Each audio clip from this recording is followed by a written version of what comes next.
Okay, so let's do our meditation exercise for this module. So what we're going to focus on this time is our emotions, feelings and emotions. And what I want you to do is think, because this is what's interesting, our thoughts can govern our emotions. So all you have to do to experience an emotion is think of a thought that would bring up a certain emotion. Think of a difficulty that you're going through in life right now, whether that be a memory or something happening currently. A difficulty, you can be with it, and as you let the thought arise and you're with the thought, you can feel yourself tense up, you can feel the breathing get shorter and shallow, and like all these physical emotions can happen all based on a thought. And you can have emotional experiences that are all arising because of a thought. That's how powerful our thoughts are. So we're going to play with that a little bit in this meditation, and I want you to focus on the emotions that you experience with various thoughts. So I'll kind of lead you through this. And this one's going to be a little bit longer. This is the basis of this meditation technique is what they use to practice compassion. So it's called metta meditation. Oh, don't say that fast too many times. So I'll just lead you through it. It'll make sense as we go. But I'll just end it without a bell. Actually, I wouldn't even use the timer. Okay, so go ahead and close your eyes, or keep them open if you prefer. Get comfortable and relaxed. And we're going to start out by bringing your awareness and your attention to your breath.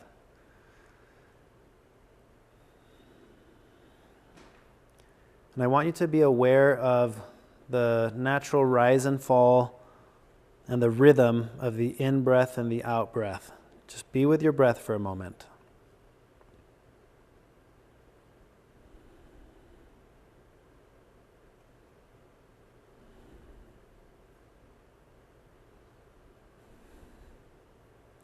And I want you to think of someone that you really care for. Imagine you're in a room and someone that you really care for deeply walks into this room. This could be a parent, a spouse, a child, a good friend, anyone. And what I want you to pay attention to is how you feel, the emotional state that you experience when you're in the presence of this person.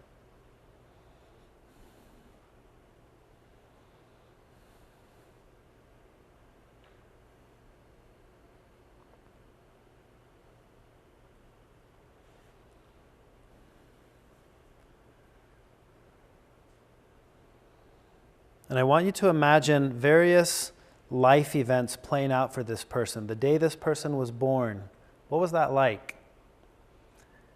And maybe the day this person learned to walk or to talk. And try to visualize different milestones in this person's life, and you're there experiencing and witnessing those events. What does that feel like?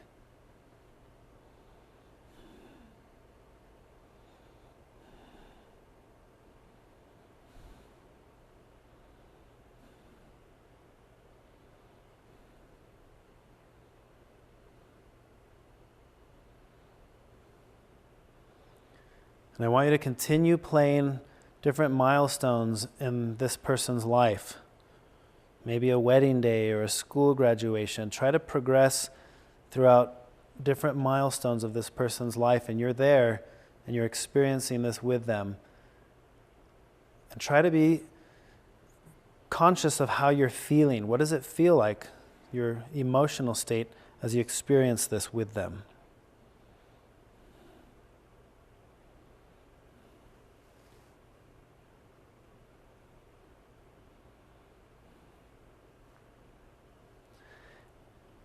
And now imagine this person now of old age. They've lived a long and happy life, and they're towards the end now. And imagine that they no longer have mobility. They can't do things on their own, and you're there as a caretaker and helping them. What is that like?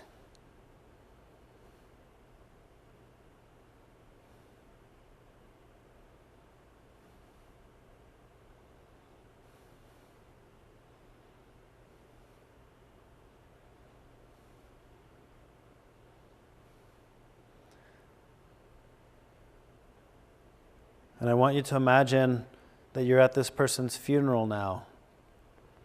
And it's not about what's being said, but you're just there, experiencing the fact that they're gone. They're no longer here. What does that feel like emotionally?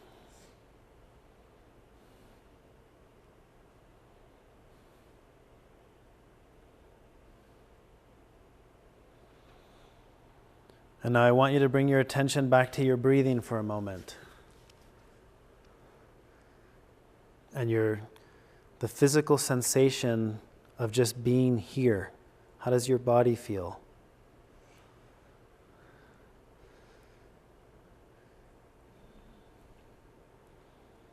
Maybe pay attention to your shoulders and then work your way down, your back. Are you feeling tense? Are you relaxed? What is your body experiencing as you think through these things?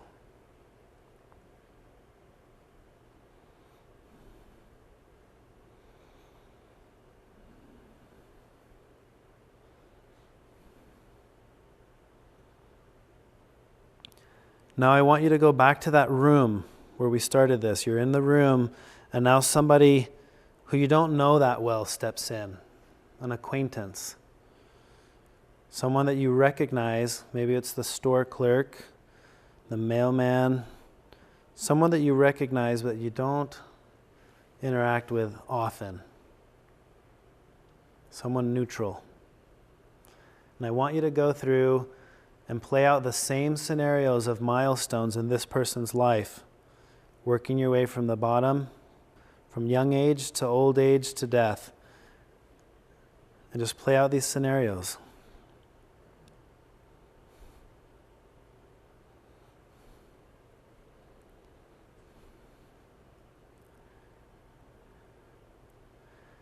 And maybe in between each of these milestones, pause for a minute and observe what you feel.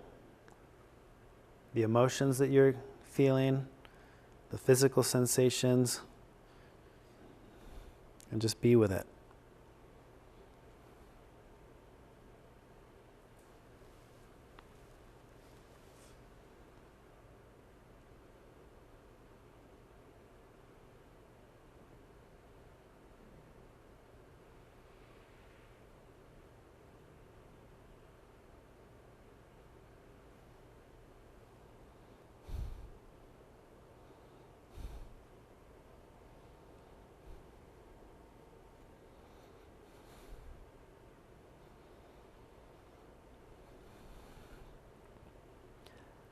And now bring your attention back to the breath, just observing it.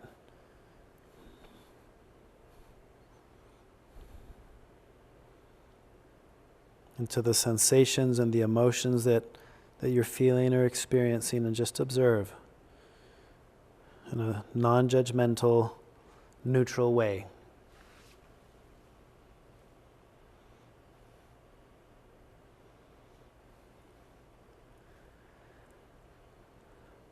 And now I want you to go back to that original room, and this time someone you don't particularly care for is going to walk in. This can be someone, maybe it's an enemy, someone that you typically don't really care for. And I want you to experience what it feels like now that they're walking in the room. That's who you get to spend time with now. What does that feel like? Just observing, not judging, just observing.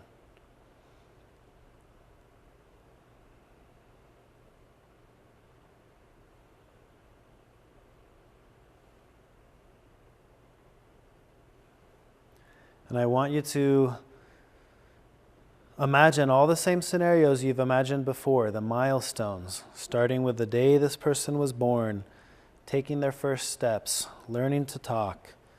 Play out all these scenarios with this person in mind now, and you're there experiencing and helping them all along the way.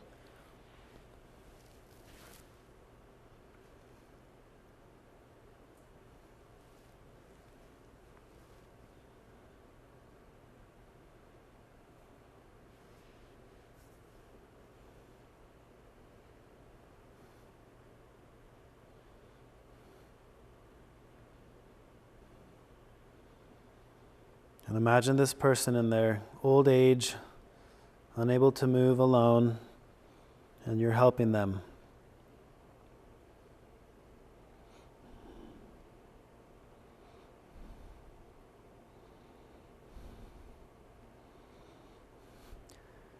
Imagine their funeral.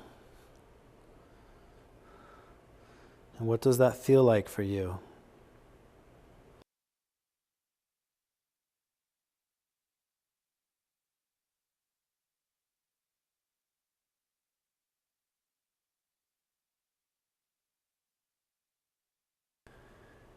And when you're done with that, I want you to bring your attention back to your breath, back to here in this room where we are.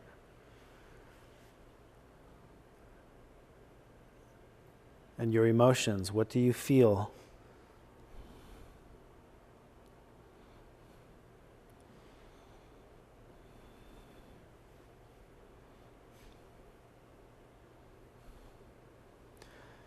And when you're ready, you can bring your attention back to the room, and you can open your eyes. And we're back here, present again. Let's talk a little bit about this meditation technique. What did you experience? What was this like for you? Anyone want to share? The last time I felt discomfort. Okay. So at the beginning it was love and everything, and then the second one was more a little bit detached. Then that third one was a lot of discomfort. I was struggling to get out there. It was hard to experience that. Okay. So there's a sense of detachment from the first to the last. I went from like extreme love to like non-attachment, just watching, to discomfort. Discomfort. And finding. Okay. Okay. Thanks.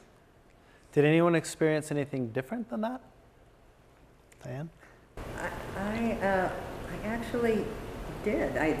By the time I got to the third person, with the second and the third person, because I equated those experiences with the person that I loved, who was my mother, and I saw those people as children and then taking their first steps through old age, where you're helping them and they're vulnerable in old age.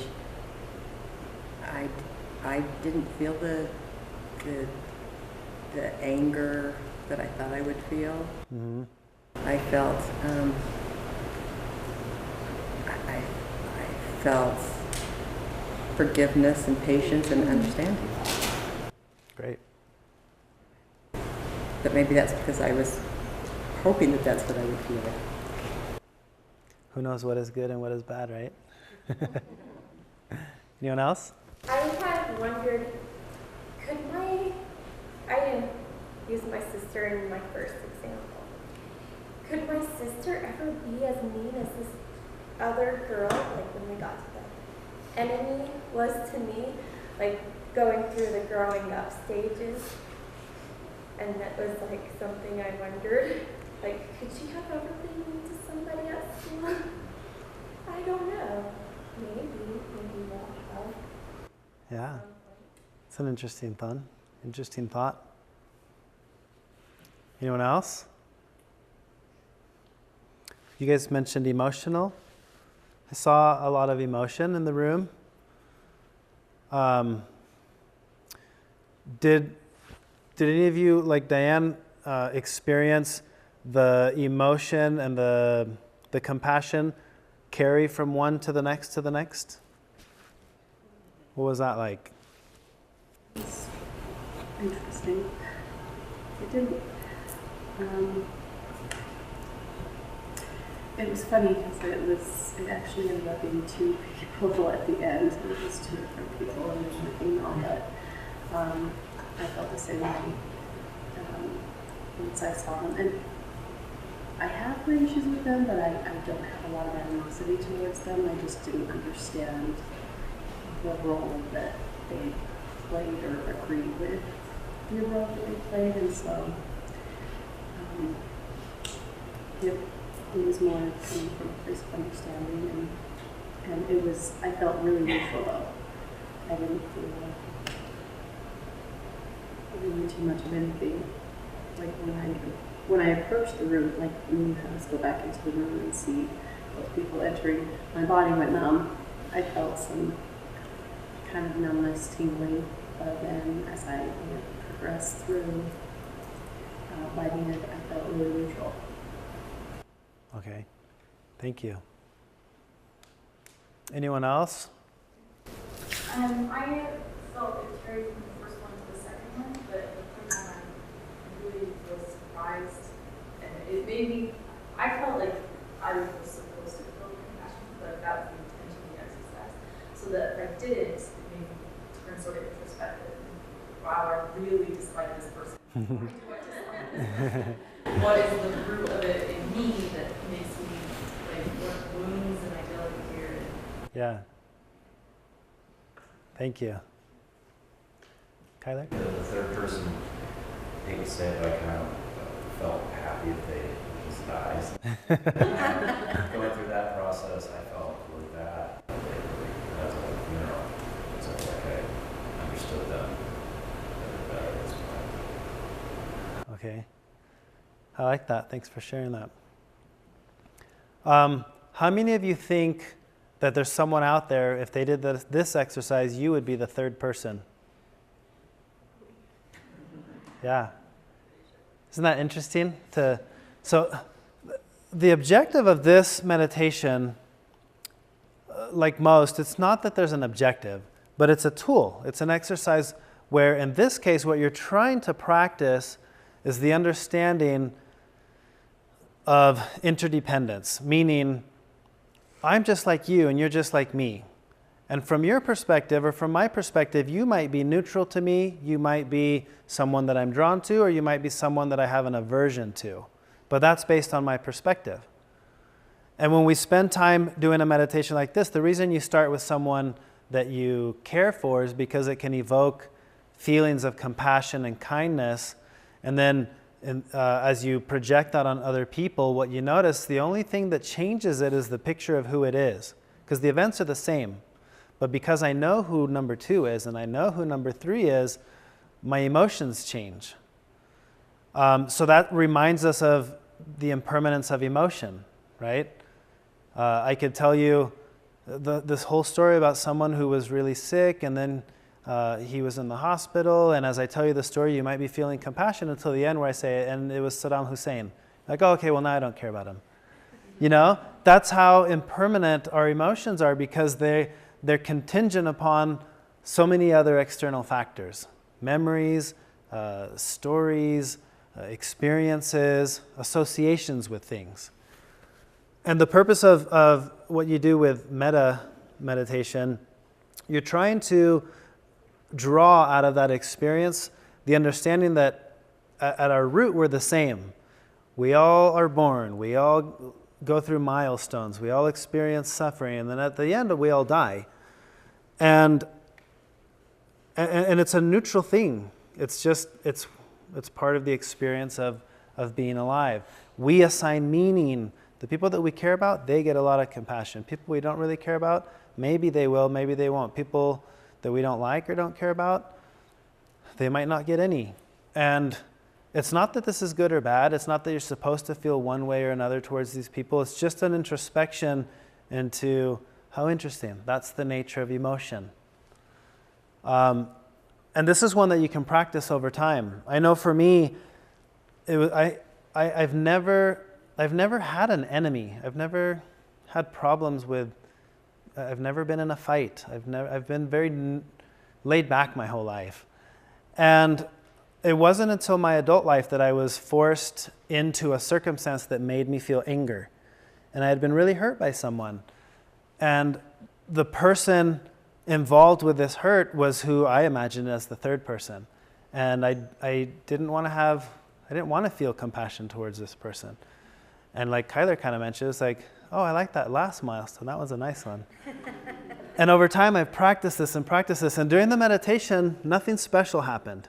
But about 2 years ago, let's see, my son's 7. No, a year ago, because you go to school when you're 6, right?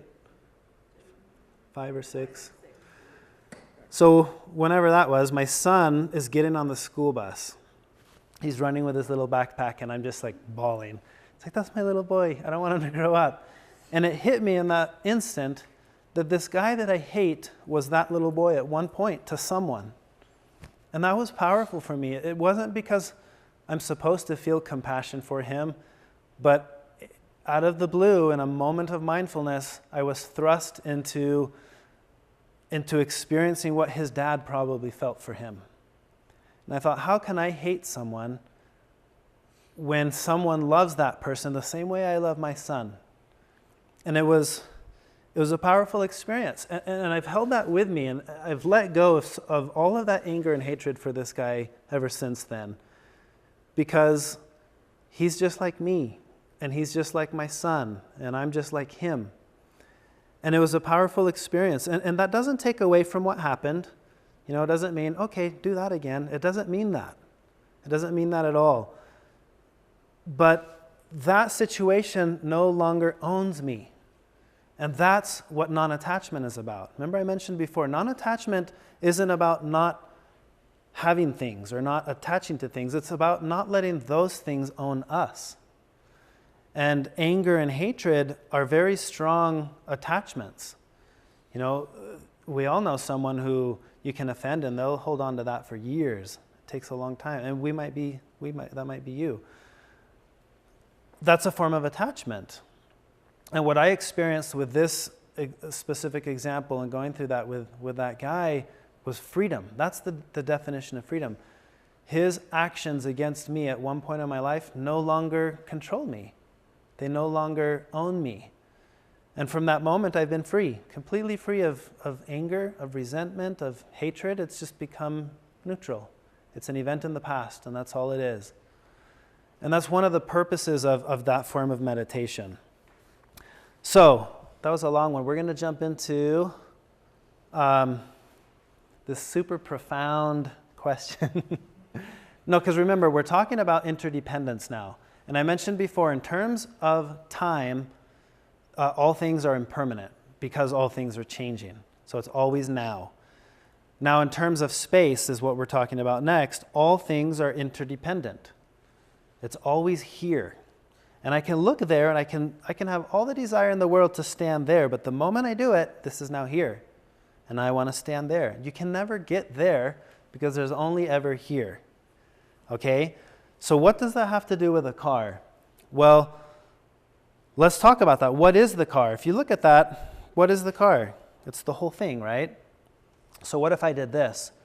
What if I take that car, disassemble it into all of its parts, and now I want you to go pick one and bring me the car? Can you do that? Because not one of those is the car, right? All of those have a name. Every single one of them is a something, but it's not a car. But the moment you start putting them together, now you have a car. And I think all it takes is two. You just add two things, and now you have a car that's missing and name everything else. So what is a car? A car is the sum of its parts. And I mentioned this before, the implication of understanding impermanence and interdependence gets powerful when you apply this to you, the sense of self. We have a sense of self. And in this way, I am no different than the car. You know, if you were to take me apart or take yourself apart into all your parts, what are you? Which one is you? And I'm talking your memories, your experiences, your emotions, your everything, including all the physical parts. Which one are you? We're not one, right? We're the sum total of all of it. And that's why one thing can go missing, and guess what? You're still you. Someone who has Alzheimer's and loses all their memories, well, they don't cease to exist. My grandma went through that, and she was still my grandma. She didn't know who I was.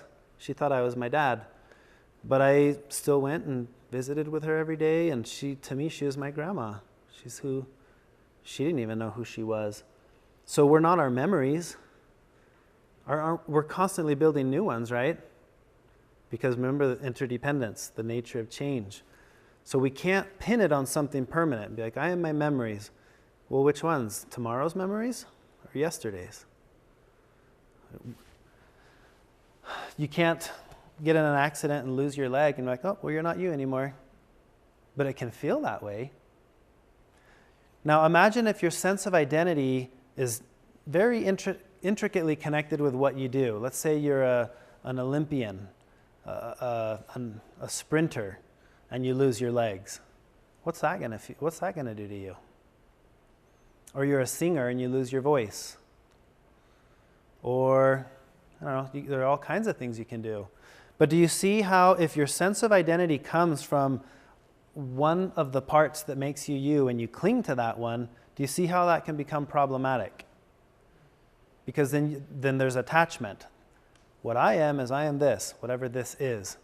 And then the variables change, that no longer applies to me, and here I am bent out of shape for years thinking I'm not living up to what I'm supposed to be because I had an idea of there's something I was supposed to be in the first place. And that's just, life doesn't work that way. So interdependence is the understanding that we are the sum total of everything that makes us us. I am the sum total of all of my parts. And I'm not one of them. I'm not one of them by themselves. So we're talking about the self. You can ask, what part of me is actually me? Is it my personality? Is it my talents? Is it my looks? Is it, and it can get really interesting.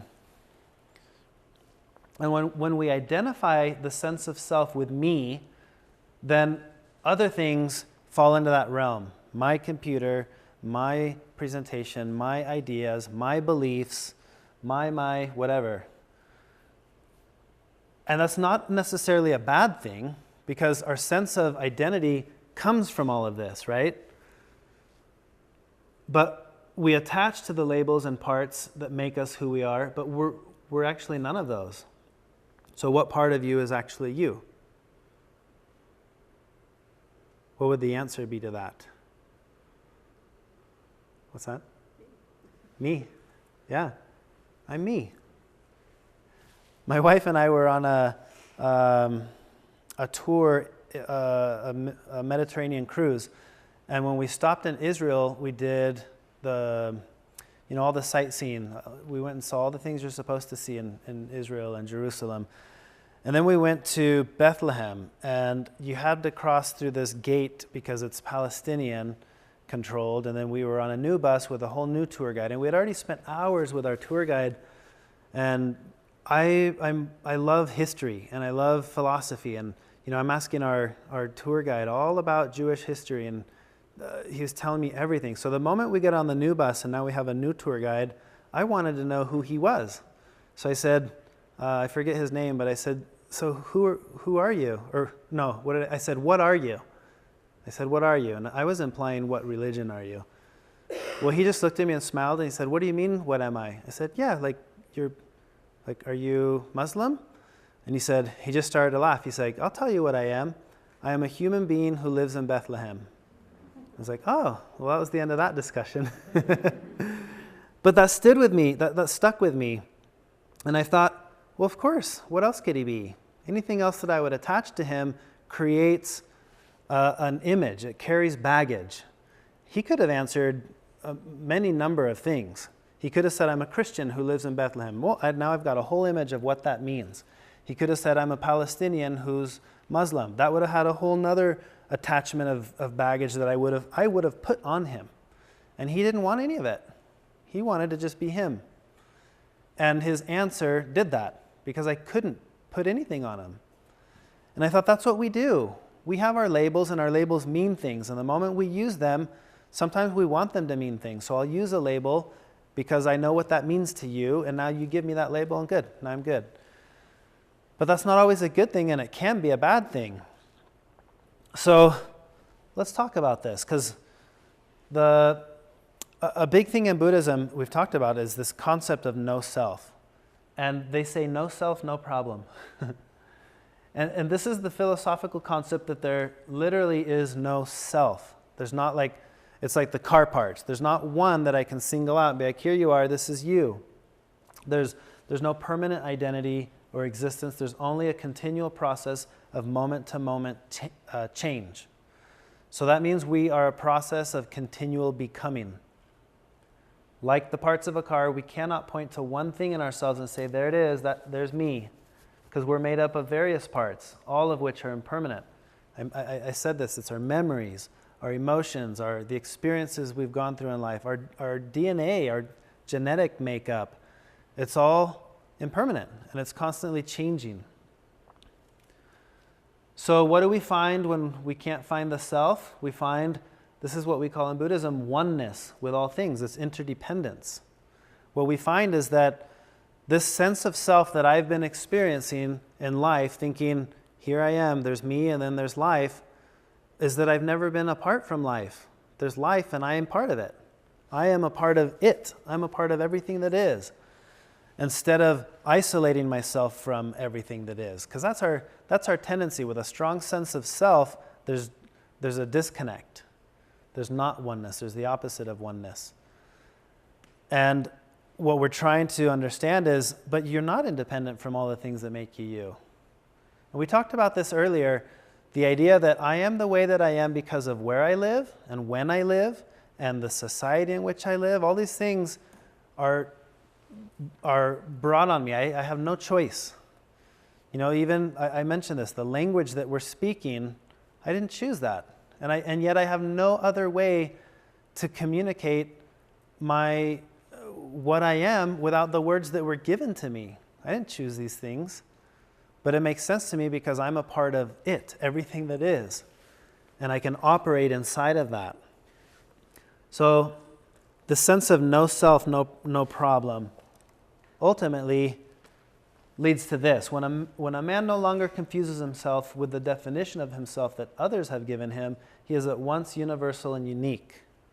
There's a sense of freedom in understanding that all this time I've been the one thing that I could never not be. I've been me. And I've been living my life thinking that I needed to be this me or that me or, whatever version of me, when the reality is I'm just me. And I'm changing, and who I was is different than who I am, and who I am is different than who I'll be. But there is no way I'm supposed to be. There's just the way that I am. And this is the most courageous thing I think that we can do in life, is to just show up and be seen as we are. No masks, no pretending.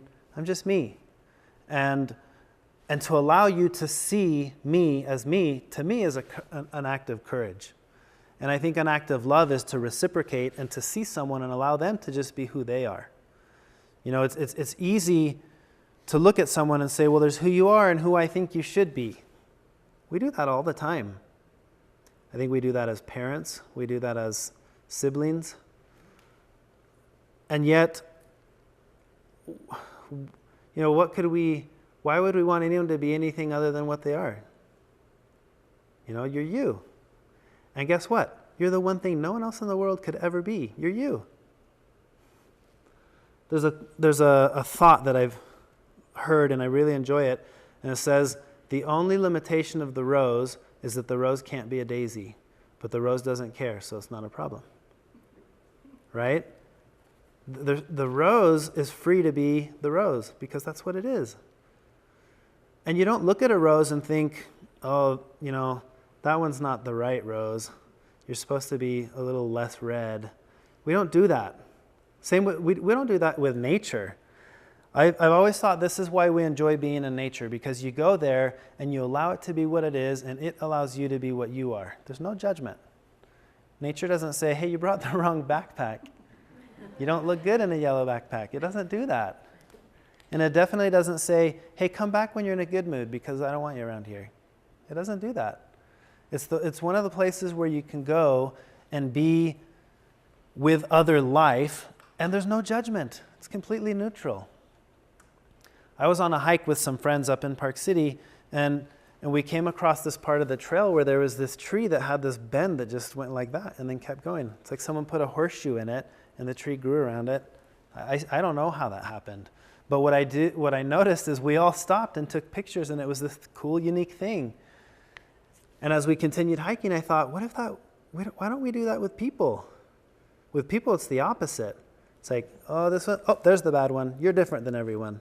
Something's wrong with you. But with nature, we don't do that. Because just like looking at clouds, have you ever seen a misshapen cloud? You can't. Have you ever seen a misshapen tree? Trees come in all kinds of shapes. They're supposed to grow to get light. Sometimes that means straight up. Sometimes it means straight sideways. But we don't ever look at it and be like, oh, you did it wrong. That's not the right way. We wouldn't do that. But we do it with each other. We do it with people. Why do we do that? And we do it with ourselves, probably more than anyone else. We have this image in our heads of what we're supposed to be or what we're not supposed to be. And it's a delusion. You know, all you can be is what you are. And again, I'm not saying that means, okay, well then I'm never going to change. I have bad habits, I'll never change them. I'm not saying that. Because it's in accepting who I am that I can decide how I want to be. And see, the only power you'll ever have to change anything is the power to change yourself. It's not about changing other people. It's about me realizing I am who I am. And I want to, what am I going to do with that? And now I have freedom. I have freedom to decide, well, I want to teach Buddhism. Or I want to start my company, or whatever it is that you do. And you do what you do because I'm me. And nobody else in the world can do that. I'm the only one. And on the reverse side of that is the same applicable to you. Nobody can be you. And you're free to be you. There's a book called Becoming Who You Are by Alan Watts. And what he's talking about is this concept of all the things that you could be, you can't be any of them, but you can become you. Are you guys familiar with Pablo Picasso, the painter? At least you know the name, right? So there's a quote, and he says, "When I was young, my mother once said to me, if you decide to become a soldier, you'll become a general. If you decide to become a priest, you'll become the Pope. But I decided to become a painter, and I became Picasso." And I love that quote, because the implication of that quote is that he became the one thing and only thing he could be. He became himself. He found what mattered to him in life, and that's what he followed. And we go through a lot of life modeling after, oh, I need to be like so-and-so, or I don't need to be like so-and-so. And we don't put much value to discovering I'm just going to be me, because I can't be anything else.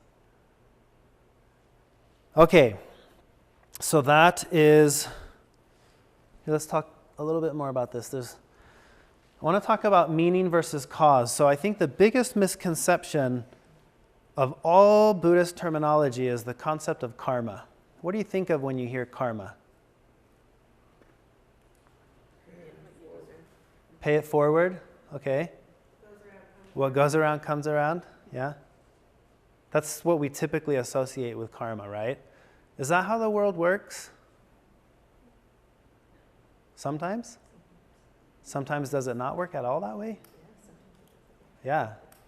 Yeah, and I think that's why, because sometimes it works that way, we think, oh, well, then that must be how it works. But karma means action. That's all it means. It doesn't mean what goes around comes around. There's no cosmic justice system attached to karma. Karma literally means action. It means if I push you, you might fall. Now, that doesn't mean that someone's going to come push me back. It just means that if I push you, you fall. Or if I step on you, it hurts your toe.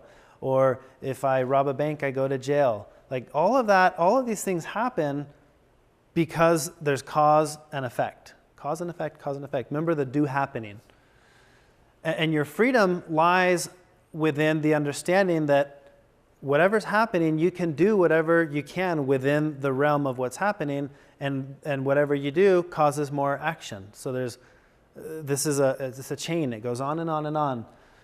Now we go through life typically looking for the meaning behind something. Okay, you robbed a bank, that means you're a bad guy. But what we don't do is spend time thinking, well, you robbed a bank, what caused that? And then you look at the causes. This is a whole different mindset. Causality versus meaning. Causality would say, Okay, well, if you robbed a bank, you must be struggling financially. Let's look into that. And if this, let's look into that. And you go on and on and on. And what you'll discover is in the exploration of causes of things, it's never this big enigma.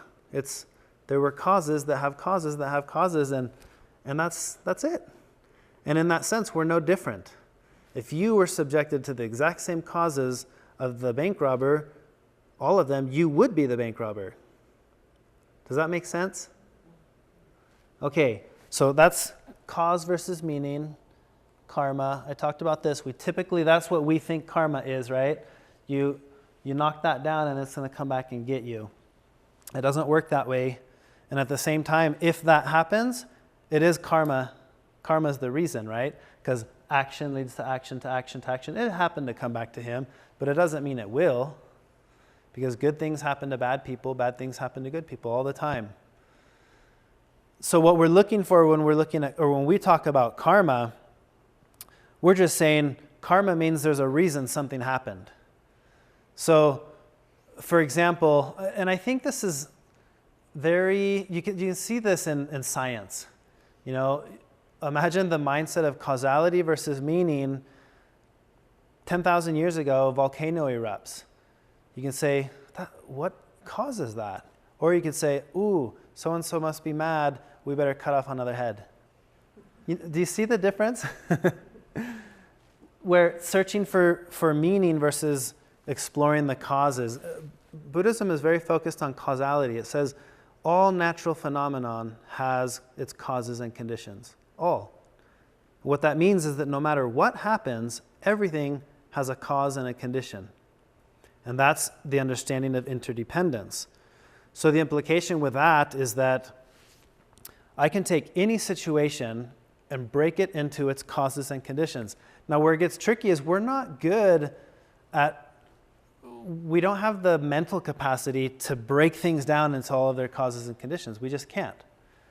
But we can, in a very limited way, at least understand, well, if this happened, it's because something made that happen.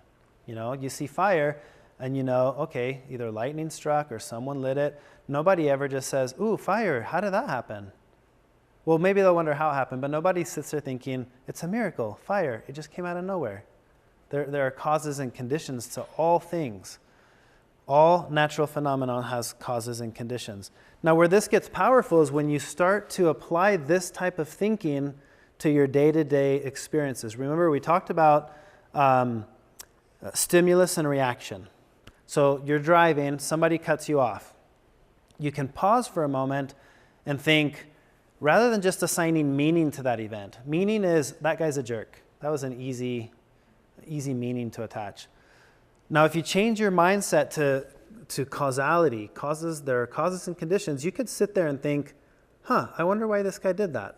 Either his mom's in the hospital and he just got a phone call, or his wife's in the back seat and she's having a baby, or you could go on and invent all kinds of stories. And it doesn't matter to find out what the real one is. That's not the point. But the point is understanding there are reasons why that just happened. I remember being on the road with my dad, and my dad sometimes, when he's driving, doesn't pay a lot of attention, and for the passengers it can get kind of scary because like, hey, use your blinker, he just swerves, gets into the other lane because he's telling us a story.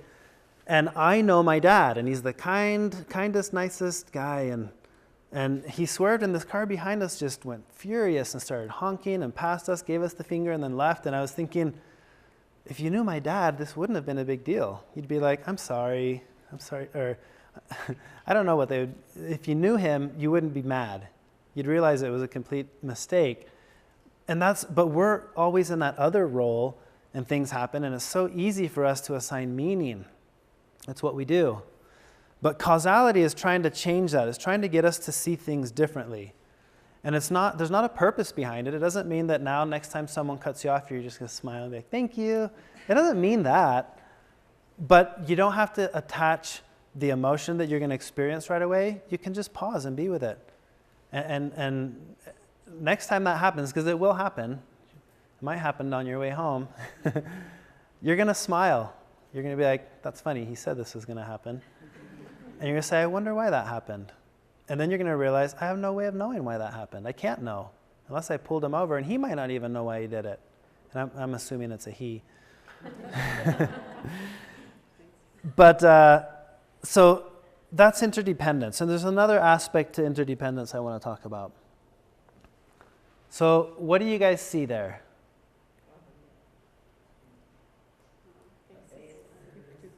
Faces? Does anyone see something else? A vase? Okay, this is a famous optical illusion that they share. And it has a name, I just forgot what it was. We'll call it face vase.